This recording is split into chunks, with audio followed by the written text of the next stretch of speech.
Disclaimer. This content is intended for mature audiences only. It can contain strong language, sexual references, and mention of violence. Listener discretion is advised. Let's crack on. Nam Gurnim, 23 years old. I've been putting in a moderate amount of effort to study and get along with others, just as society requires me to do, which has led me to choose a major in college that somewhat fits my aptitude. After finishing my mandatory military service, I've been trying to attend school inconspicuously with the naive mindset that if I keep this up, I'll find a job after graduating.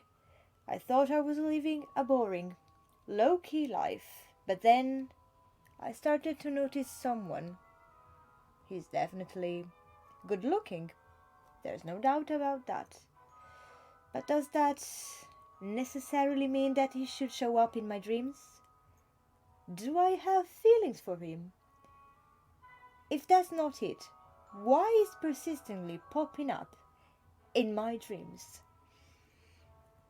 Well, Gunmin, darling dearest, as the old folks would put it, it doesn't necessarily mean that you have feelings for him, but perhaps you do have the hots for him. That meaning you are desperate to fuck him, like there's no tomorrow, basically. And if you lot don't believe me as well, perhaps you should hear it from the man himself. That's what happens during his dream. And no, I am not gonna interpret it, because it is embarrassing as it is. I feel hot. Stop, Hyung. That's enough. Wait, Hyung? Are you Ho Hyung? Why the hell are you sucking my dick every night? Hyung, get your mouth off me. I'm about to come. That's why I told you to take your mouth off. Fun, right? Well, apparently not so much for our goon Min here, who is facing a midlife crisis at 23, slowly as well, but solely on the fact that he's having wet dreams, and God, I loathe that word, at his age. Although, to an extent, it does actually make sense, like all his crises that he's having, since those hot for young dreams are not completely his fault, let's just say that. Yeah, that's right. We do have a third party involved, and with third party I mean a mischievous little one with pointy ears, wings, a cute diva-like tail, and a knack for kinky nocturnal activities. And if at this point I didn't pique your curiosity, please stop listening, do me the favor, go for a walk and stop being a spoil for all the others here.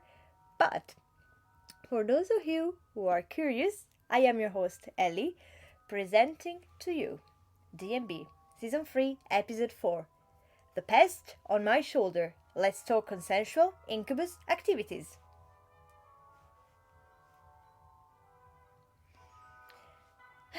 I do have to admit I started rambling like the chaotic neutral beast that I am, because I was assuming that you all knew perfectly well the webcomic I'm talking about today. I mean, I do suppose I'm not the only one that was waiting for The Pest on My Shoulder to be translated from the moment there was a spoiler all over the internet with the infamous panel of that phenomenal, let's say it one more time, phenomenal blowjob moment in the boys' locker room. Don't even try to lie to me. I know for a fact that you loved it as much as I did, and you were waiting for it as much as I was. You cannot deny it. I can see you all over, I see you. Don't deny it. It's a safe space here. Just admit it, okay? However, for those of you who are unaware, and trust me, you don't want to be, perhaps I should contextualize, if that's the correct word, a little bit, so that we are all on the same page and panel, literally and not. So, The Pest on My Shoulder. The Pest on My Shoulder by Taek I, or Taek 1, I'm not really sure, and Kidari Studios is a supernatural themed webcomic that follows the ordinary, somewhat boring everyday life of Gun Min, a 23-year-old student who always thought himself as straight as they make them. Well, that was until his precious sunbae Jeong-ho started appearing in his dreams. And as we said before, we're not talking ordinary dreams here. Not at all.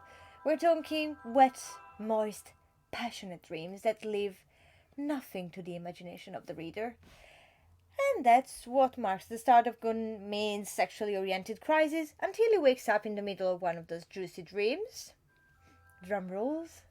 Only to discover that all his fantasies were the hard work of a cute night hag, or incubus, if you will, and the poor thing was only trying to earn some honest money, basically, because after all, this is how said creatures make a living. Now, as you can imagine, Gunmin doesn't look all that enthusiastic at first, but as the days go by, he will start to warm up to the lovely source of his nightmares, for lack of a better term, to the point that he will give him a proper name, since, at least in this context, night hags don't have one. Oh yeah, right. The name. The name. When I first saw it, I pissed myself laughing. Are you ready? Are you ready? He calls the night hag Cock. And before you ask, the spelling is not cock as in C-O-C-K, but C-O-U-Q-U-E.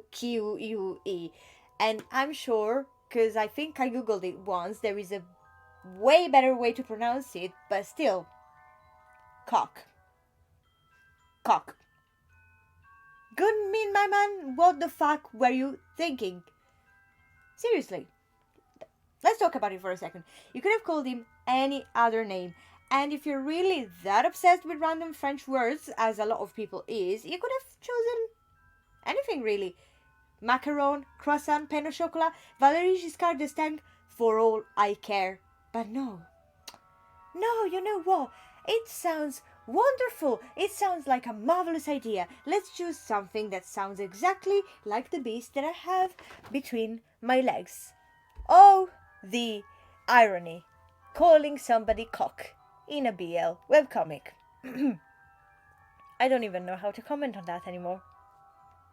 I don't know. It'll grow on me, I guess. Eventually. Yeah. Yeah, it will. Cocks and private parts aside, as I was saying, Gunmin starts warming up to Cock. With another problem.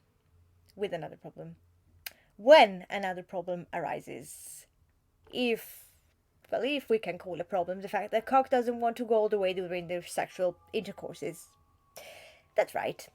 As strange as it sounds, since we're talking about an incubus, Cock is scared out of his wits just by thinking about sex, and in his particular case here, anal sex.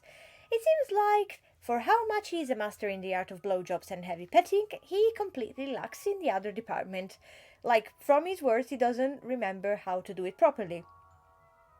Yeah, I know, it doesn't sound right. Well, we don't know the reason just yet, but I can feel it in my bones. We're in for a treat regarding Ye's yet unknown background story. And you know what? Let's just cross our everything and pray that Gunmin won't be a dickhead and tries everything to be caring and understanding. And, I mean, he probably will be. He's a big softie at heart.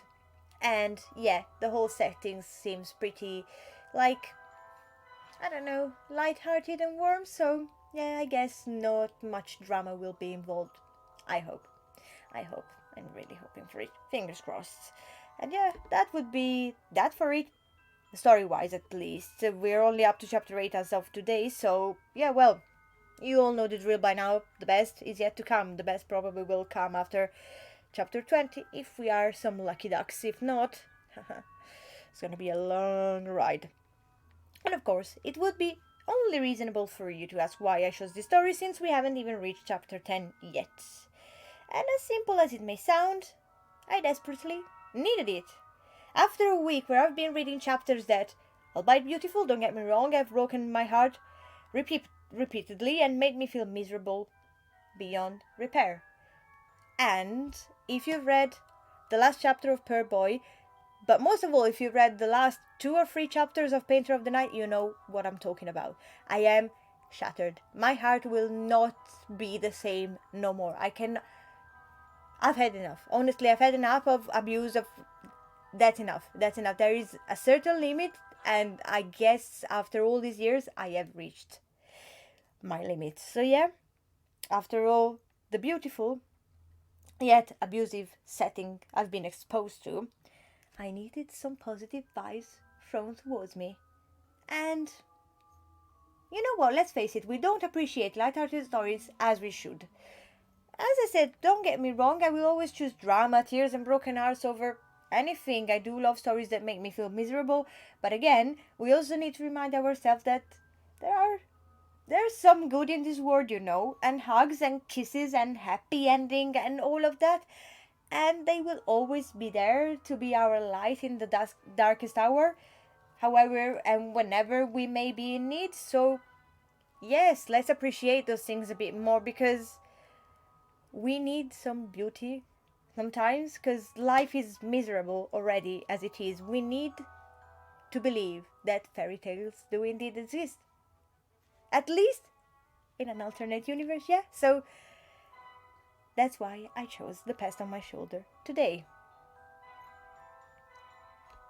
And yeah, I really, really hope you think the same as me, or at least that I've put a smile on your face or that I've lightened up your mood even for a minute. So, with these words, I would say we end our fourth episode today. If you hear something weird throughout the episode, it's just me and my fucking pen. I don't know what to do with my hands, so yeah, that's the weird sound for the day. Thank God it wasn't the ambulance as per usual.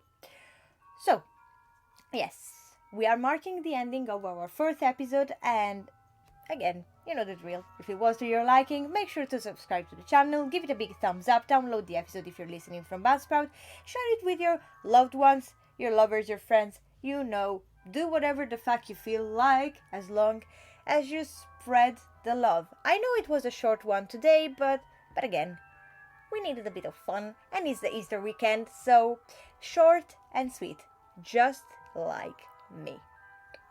And I will conclude with an extract from chapter 2 and 3. Come to think of it, he was all excited about coming here. I wonder if he's gonna come tonight. Well, I did scare him for good last night. By the way, what's your name? I don't even know what to call you. Does he really not have a name? So maybe I should just name him. Like how I would name a puppy dog. I probably shouldn't get too involved with him. I don't want to admit it, but I was legit turned on by him yesterday. Maybe he secretes some kind of hormone that lures people. And maybe that's why he smelled so sweet. That must be why he looked so good. Make sure to stay hydrated, peeps. Don't forget to take your vitamins. Always have fun and engage in kinky, consensual activities, just like our boys here. Oh yeah, sure. Don't forget your sunscreen as well, because it's scorching hot out there, at least here in London. And I will see you peeps later. Same time, same place, with another story for your ear's delight only. And yeah, for whoever is celebrating, happy Easter, you guys. Bye!